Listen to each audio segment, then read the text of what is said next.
चतुर्वेदी आप सबका स्वागत करता हूं CGL अड्डा 24/7 के इस चैनल पर। अब मेरे पास बहुत सारी क्वेरीज आती हैं, उनमें सबसे बड़ी क्वेरी ये होती है कि सर टाइम टेबल कैसे बनाएं, कौन सा टाइम टेबल फॉलो करें, किस सब्जेक्ट को कितना टाइम दें, वगैरह वगैरह। तो इन सबको सॉल्व करने के लिए, आपकी इन सारी टाइम टेबल से रिलेटेड क्वेरीज को सॉल्व करने के लिए मैं ये आपके लिए छोटा सा वीडियो लेके आया हूं, ताकि आपको बहुत सारी चीजें क्लियर हो जाएं कि आपको किस सब्जेक्ट को कितना टाइम देना है और मैक्सिमम कितना पढ़ना है, ताकि आप अपना स्कोर मैक्सिमम तक ले जा सकें। मैं अगर आपसे बात करूं कि किस सब्जेक्ट को कितना टाइम देना है, तो उसमें आपका अपना भी कुछ योगदान होगा। कैसे? आपको यह पता होगा कि आपका सबसे वीक सब्जेक्ट कौन सा है और सबसे स्ट्रॉन्ग सब्जेक्ट कौन सा है। उसी के बेस पे हम डिसाइड करेंगे कि आपको किस सब्जेक्ट को कितना टाइम देना। अब मान लो मैं यहां एक रेफरेंस के लिए टाइम लेके आया हूं आपके लिए, लेकिन ये आपको डिसाइड करना है एट द एंड कि आपका टॉपिक कौन सा वीक है उस हिसाब से, और टॉपिक कौन सा स्ट्रॉन्ग है उस हिसाब से आपको टाइम देना। मैं यहां इंग्लिश के लिए मान लो 2 घंटे लिख के लाया हूं, लेकिन आपकी इंग्लिश आपको पता है कि बहुत अच्छी है, आप शुरुआत से ही ICSE मीडियम से पढ़े हुए हैं और आपने इंग्लिश में बहुत अच्छा किया है हर जगह पे जाके, तो फिर आपको उतना टाइम देने की जरूरत नहीं है। अगर आप मॉक्स में भी इंग्लिश में 90-95% स्कोर कर रहे हैं, तो फिर आपको इंग्लिश को उतना टाइम देने के लिए। Similarly goes for all subjects, सब सब्जेक्ट के लिए यही चीज लागू होती है। तो आपको फॉलो उतना ही करना है जितना आपको जरूरत है, जितना आपको बेनिफिट पहुंचा सके। पूरा डिट्टो कॉपी नहीं करना, सबका अलग अलग तरीका होता है पढ़ने का, सबका अलग अलग टाइम टेबल होता है पढ़ने का। मैंने जो फॉलो किया अपनी स्ट्रेटजी में वो मैं आपको बताता हूं, और कितना टाइम दिया। सबसे जरूरी चीज है कि मैक्सिमम कितना पढ़ें। मैक्सिमम देखिए, आपकी लिमिट पे है कि आप कितना पढ़ सकते हैं। आप पढ़ने को 16 घंटे ही पढ़ सकते हैं, लेकिन क्या जरूरत है इस चीज की? मेन क्वेश्चन, क्या जरूरत है इस चीज की कि हम 16 घंटे पढ़ें SSC के लिए? नहीं है। आप सबसे पहले अपनी हेल्थ को रखिए, उसके बाद अपनी पढ़ाई को रखिए। क्यों? क्योंकि आप अगर 16-16 घंटे पढ़ेंगे तो आप उसके बीच अलग से खाना भी खाएंगे, बाकी अन्य क्रियाएं भी करेंगे, उसके बाद आपको सोना भी है। आप सोचेंगे आप 6 घंटे सो के बहुत तगड़ा सब कुछ कर लेंगे, बिल्कुल नहीं। मैं हमेशा एक सलाह दूंगा, आप मिनिमम 8 आवर्स की नींद लें। अगर आपकी एग्जाम में 15 दिन बचे हैं तो आप 8 आवर्स को 7 आवर्स कर सकते हैं, अन्यथा मैं आपको एक ही चीज सजेस्ट करूंगा कि आप कम से कम 8 घंटे की नींद लें। उसके बाद जो 16 घंटे बचे हुए हैं ना, उनमें आप अपने टाइम को रिशफल करें, हर चीज को अपना टाइम दें, परफेक्ट टाइम दें, उसके बाद अपना पढ़ाई पे दिमाग लगाएं। चलिए चलते हैं, मैं आपको बताता हूं रेफरेंस के लिए कि क्या टाइम टेबल आपका होना चाहिए। सबसे पहले रीजनिंग सब्जेक्ट के लिए मैं आपको बता दूं, रीजनिंग के लिए आपका क्या टाइम टेबल होना चाहिए। रीजनिंग में आप अगर देना भी चाहें तो मैक्सिमम 1 घंटा देंगे। कितना? मैक्सिमम 1 घंटा। क्यों? क्योंकि रीजनिंग को आप मॉक टेस्ट से भी कवर कर सकते हैं। रीजनिंग कुछ नहीं है, मॉक टेस्ट ही आपका।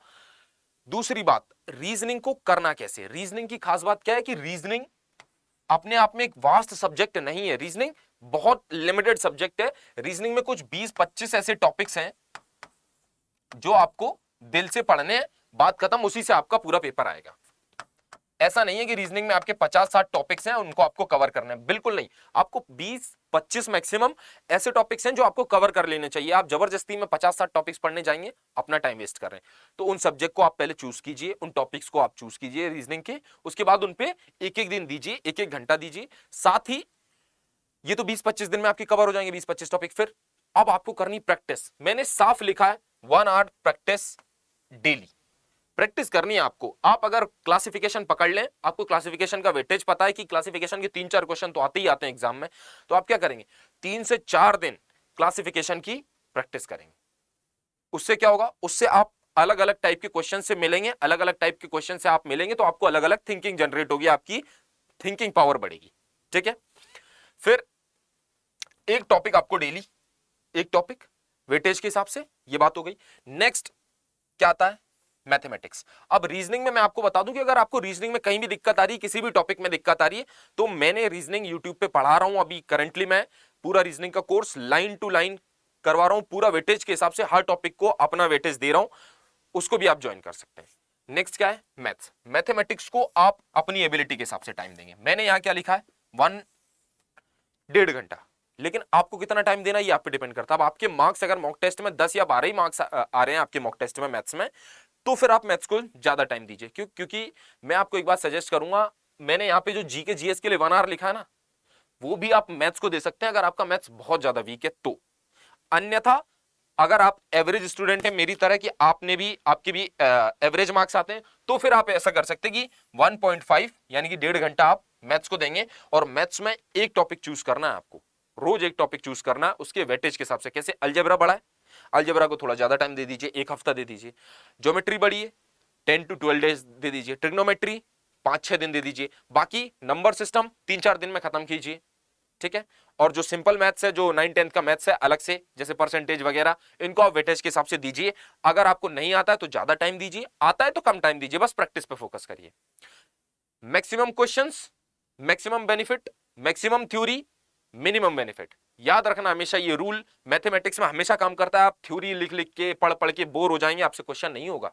आपसे क्वेश्चन तभी होगा जब आप उस टाइप के क्वेश्चंस की प्रैक्टिस करेंगे। आप परसेंटेज 10 दिन थ्योरी पढ़ के आइए, 10 दिन लगातार क्लास पढ़ के आइए, मैं आपसे एक क्वेश्चन पूछूंगा, आपसे नहीं बनेगा। उसका कारण क्या है? प्रैक्टिस। आपने प्रैक्टिस नहीं की। तो प्रैक्टिस मैथ्स में सबसे ज्यादा जरूरी है। मैथ्स और रीजनिंग, इन दोनों में खास बात यही है कि आपको प्रैक्टिस मैक्सिमम करनी है, ठीक है। फिर हम चलते हैं जीके पे। जीके का क्या सीन रहता है? जीके अपने आप में बहुत बड़ा टॉपिक है। आप जीके को ये नहीं कर सकते कि मैं जीके को 3 घंटे पढ़ लेता हूं, वेटेज तो बराबर ही है। आप जीके का टाइम या मैथ्स या रीजनिंग में दे देंगे ना तो आपके स्कोर बढ़ जाएंगे, और जीके का टाइम आप जीके को दे देंगे 3-3, 4-4 घंटे, आपका स्कोर बढ़ेगा। इस बात की कोई गारंटी नहीं दे सकता, आप खुद नहीं दे सकते। इसलिए जीके को आपको लिमिटेड टाइम देना है। मैंने यहाँ पे मैक्सिमम वर्ड का यूज किया कि मैक्सिमम 1 घंटा। अगर आप इसमें से कुछ कम भी कर देंगे तो कोई दिक्कत नहीं। क्यों, कैसे कम करना है? सबसे पहली बात, प्रीवियस ईयर पेपर से सीखिए कि आपको कैसे टाइम कम करना है। आप देखिए पॉलिटी के, अगर आप अगर ऐसे पॉलिटी पढ़ेंगे ना तो आपको 4 महीने लगेंगे पूरी पॉलिटी पढ़ने में ढंग से, और आप फिर भी क्वेश्चन सॉल्व कर पाएंगे, इसकी कोई गारंटी नहीं है। लेकिन अगर आप पॉलिटी लूसेंट किताब उठा लेते हैं, कोई सी भी किताब उठा लेते हैं, उसमें से पॉलिटी आप पूरी पढ़ना शुरू करते हैं, ये गलत चीज है। मैं आपको हमेशा एक चीज सजेस्ट करूंगा जीके में, पॉलिटी में खासकर, आप सिर्फ आर्टिकल्स पढ़िए। वो मैं आगे बताता हूं कैसे होगा। अभी हम चलते हैं जीके। आप जितनी भी पढ़ेंगे वो पूरी की पूरी प्रीवियस ईयर पेपर्स पे बेस्ड होनी चाहिए। प्रीवियस ईयर पेपर से आप टॉपिक्स उठाएंगे, उन पे बेस होनी चाहिए। चौथी आती है English. Maximum weightage in mains and equal weightage in prelims. बराबर वेटेज है चारों सब्जेक्ट का प्रीलिम्स में, लेकिन मैक्सिमम वेटेज किसका? मेंस में, इंग्लिश का। तो इसलिए मैं इंग्लिश को हमेशा ज्यादा जोर देता हूं, क्योंकि हम एवरेज स्टूडेंट हैं। मैक्सिमम लोग हिंदी मीडियम से पढ़ रहे हैं, जो इंग्लिश से भी पढ़े हुए हैं उनको भी कोई गारंटी नहीं कि वो कर ही देंगे। इसलिए आपको इंग्लिश को हमेशा ज्यादा टाइम देना है। कैसे? आप देखिए 2 घंटे आप इंग्लिश को डेली पढ़ना है आपको। कैसे? 1 घंटे आपको वोकैब पढ़नी, डेली 1 घंटे वोकैब पढ़नी है। वोकैब का फायदा क्या है आप ये समझिए। वोकैब का आपके लिए सबसे बड़ा फायदा ये है कि एक तो 17 to 18% वोकैब का खुद का वेटेज है। आप समझिए idioms, phrases, one word substitution, antonym, synonym, vocabulary, इन 5-6 चीजों का वेटेज 17-18% है इंग्लिश में। खाली 17-18% अगर आप देखेंगे तो अपने आप में 8-9 क्वेश्चंस बनते हैं मेंस में, समझ रहे हैं आप लोग, और 5-6 क्वेश्चन बनते हैं प्रीलिम्स में, 10-12 नंबर, और उधर 25-27 नंबर। इसलिए इंग्लिश में वोकैब पढ़ना बहुत जरूरी है। अब दूसरा बेनिफिट वोकैब का कहा जाता है, अनसीन पैसेज रीड करेंगे आप लोग, उसमें आपको कोई वर्ड ऐसा दिख जाता है जो आपको समझ में नहीं आ रहा है, फिर क्या करेंगे आप? वोकैब आपको अगर आती है, वोकैब आपने शिद्दत से पढ़ी, ईमानदारी से पढ़ी, आपको वो भी आता है, आप अनसीन पैसेज को क्रैक कर पा रहे हैं, कोड कर पा रहे हैं, तो आपको अनसीन पैसेज सोल्व होना स्टार्ट हो जाएगा, आपको क्लोज टेस्ट में हेल्प करेगा। इसलिए वोकैब को मैक्सिमम टाइम देना है, क्योंकि हम एवरेज स्टूडेंट्स की यही प्रॉब्लम रहती है कि हमको हर चीज का मतलब नहीं पता है। हम बहुत बड़े नर्सरी स्कूल, क्रिश्चियन स्कूल से नहीं पढ़े हैं, मिशनरी स्कूल से नहीं पढ़े, तो हमारी इंग्लिश उतनी कोई खास है नहीं। गांव के या शहर के इंग्लिश मीडियम स्कूल से, स्टेट बोर्ड से पढ़े हुए बच्चों की इंग्लिश उतनी अच्छी नहीं होती है। इसलिए आपको वोकैबुलरी पे बहुत ज्यादा ध्यान देना है। आप आइदर वे उसको न्यूज़पेपर से पढ़ते हैं, मैं मना नहीं करूंगा, लेकिन अगर आप उसको किताब से पढ़ेंगे वो ज्यादा बेनिफिशियल होगा, क्योंकि उसको आप कम टाइम में ज्यादा कवर कर पाएंगे। न्यूज़पेपर अपने आप में इतना वास्ट है, उसमें से फिर वोकैब ढूंढो, क्या मतलब है? इसलिए आप किताब से पढ़ें। किताब की खासियत क्या है? वो एसएससी ओरिएंटेड है, उसमें प्रीवियस ईयर वोकैब है, उनको पता है कैसी वोकैब आती है एसएससी में, तो आपकी हेल्पफुल रहेगी, ठीक है। फिर 30 मिनट आपको ग्रामर को देने। मैं आपको हमेशा बोलूंगा, ग्रामर में अगर आप ये देख रहे हो ना कि ग्रामर में आप सॉल्व क्या कर रहे हो, एरर डिटेक्शन के क्वेश्चन सॉल्व कर रहे हो। एरर डिटेक्शन के मैक्सिमम 2 क्वेश्चन आने, आप लगे पड़े हो महीनों तक एरर डिटेक्शन में, आने 2 ही क्वेश्चन है, क्या मतलब उस चीज का? आप बताइए, कोई मतलब नहीं उस चीज का। इससे अच्छा है आप ग्रामर में वो पोर्शन पकड़े, कौन सा? Direct indirect narration. 2 क्वेश्चन आने कंफर्म है, और 2 या 4 दिन में खत्म। आप एक्टिव पैसिव वॉइस, 2 या 3 क्वेश्चन आने कंफर्म है, और 2 या 3 दिन में खत्म। तो ऐसे टॉपिक चूज कीजिए ना जो टाइम कम लेते हैं, इजी टू अंडरस्टैंड है। दूसरी बात, अगर आप एरर डिटेक्शन को 1 महीने पढ़ भी लेंगे ना, तो भी गारंटी नहीं दे सकते कि मैं एरर डिटेक्शन का क्वेश्चन कर दूंगा। लेकिन अगर आपने डायरेक्ट इनडायरेक्ट नरेशन और एक्टिव पैसिव वॉइस आपने पढ़ लिया ना 10-12 दिन लग के, आप गारंटी दे सकते हैं कि मैं 4 या 5 के 5 क्वेश्चंस करेक्ट करके आऊंगा। ये समझिए आप, आपको अपनी एफिशिएंसी बढ़ानी है, ना कि आपने कितना कवर कर लिया वो बढ़ाना है। किसी को नहीं बताने जा रहे हो कि आप मैंने ये पढ़ा है, क्योंकि कोई मानेगा ही नहीं जब तक आपका सिलेक्शन नहीं हुआ। इसलिए आपको सिलेक्शन लेना बहुत जरूरी है इस चीज के लिए, ठीक है ना। तो इंग्लिश में ग्रामर को हाफ एन आवर मैक्सिमम बहुत है। उसके बाद आपको हाफ एन आवर मतलब 30 मिनट की प्रैक्टिस करनी। किस चीज की? वो प्रैक्टिस भी वोकैब की और ग्रामर की, उन टॉपिक्स की होनी चाहिए जो आपने कवर की, क्योंकि प्रैक्टिस बहुत जरूरी है इंग्लिश में भी। बाकी रही सही प्रैक्टिस आपकी कहां कवर होगी? इस जगह मॉक टेस्ट, सबसे इंपॉर्टेंट थिंग। ये सब चीजें तब तक आपकी व्यर्थ है जब तक आपने मॉक टेस्ट नहीं दिया है। ये सब व्यर्थ है अगर आप मॉक टेस्ट नहीं दे रहे हैं। तो सबसे ज्यादा जरूरी चीज क्या है? Mock test. 1 घंटे का एक मॉक टेस्ट होता है प्रीलिम्स का, टीयर 1 का। तो आप मॉक टेस्ट दीजिए रोज 1 घंटे का। मॉक टेस्ट देने के बाद उससे भी ज्यादा जरूरी चीज है उसका एनालिसिस। एनालिसिस क्यों सर? क्योंकि उससे आप अपनी गलतियां पकड़ते हैं कि आपने गलती की कहां, आपको आता क्या नहीं है, आपको क्या आता है, आपको किस पे कम टाइम देना है, आपको किस पे ज्यादा टाइम देना है। ये चीजें पता ही मॉक टेस्ट से चलती हैं। तो जो रामबाण चीज है ना, वो मॉक टेस्ट देना है। और रामबाण का भी बाण क्या है? उसका एनालिसिस। अगर आपने मॉक टेस्ट का एनालिसिस नहीं किया, आप समझिए आपने अपना 1 घंटा वेस्ट कर दिया, प्लस 4 ये घंटे वेस्ट कर दिए।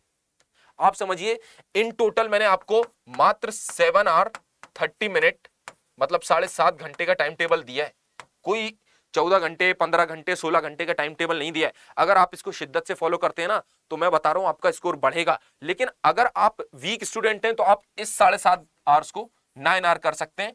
आप अपने टाइम टेबल में से कहीं से भी 1.5 घंटे इंक्रीज कीजिए और 1.5 घंटे उस सब्जेक्ट को दीजिए जो आपका वीक जा रहा है, ठीक है। 7.5 घंटे में उन स्टूडेंट्स के लिए बोल रहा हूं जो एवरेज स्टूडेंट है।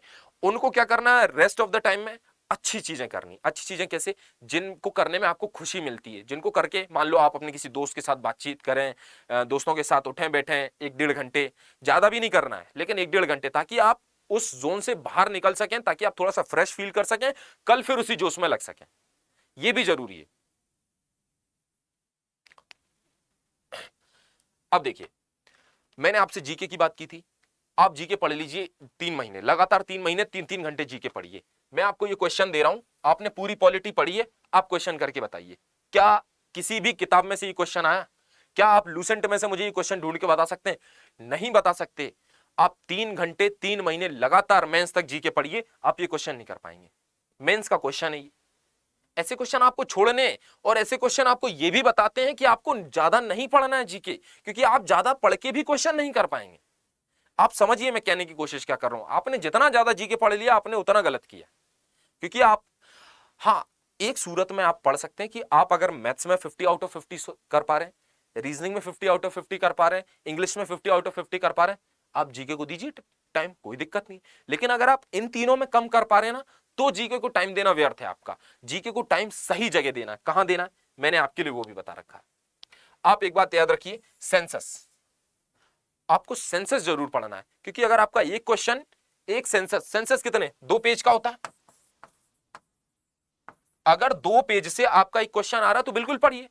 फिर आपको क्या पढ़ना? जो म्यूजिकल इंस्ट्रूमेंट होते हैं,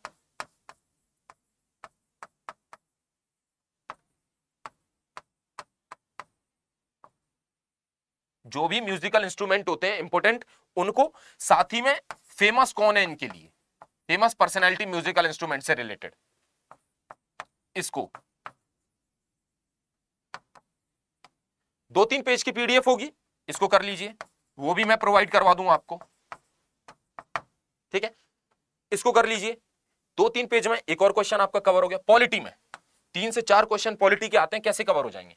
इंपॉर्टेंट आर्टिकल्स, आर्टिकल्स का महत्व तो क्या है? आप 1 से लेकर 365 तक आर्टिकल्स पढ़ लीजिए। अब जैसे ही आप पढ़ेंगे आपको दिखा क्या? आर्टिकल 32 दिखा सर बीच में, रिट ज्यूरिसडिक्शन। रिट क्या होती है? आपको जैसे ही रिट दिखा आप तुरंत रिट पे चले जाइए, आर्टिकल से ही आपको आर्टिकल भी याद हो गया, आपने रिट के बारे में पढ़ लिया, एक चीज कवर हो गई। फिर जैसे ही आप आगे बढ़ेंगे आपको फंडामेंटल राइट्स पीछे मिले, आपको डायरेक्टिव प्रिंसिपल्स मिले, ठीक है।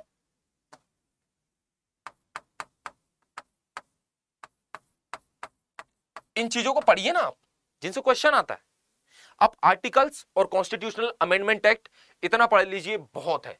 आर्टिकल्स, अमेंडमेंट्स, रिट्स, ये सब तो आर्टिकल्स में ही कवर हो जाती है ना। रिट्स हो गया, डायरेक्टिव प्रिंसिपल्स हो गया, फंडामेंटल राइट हो गया, पार्लियामेंट, खासकर लोकसभा राज्यसभा, और इसमें भी क्या चीज, बिल्स, सारे के सारे।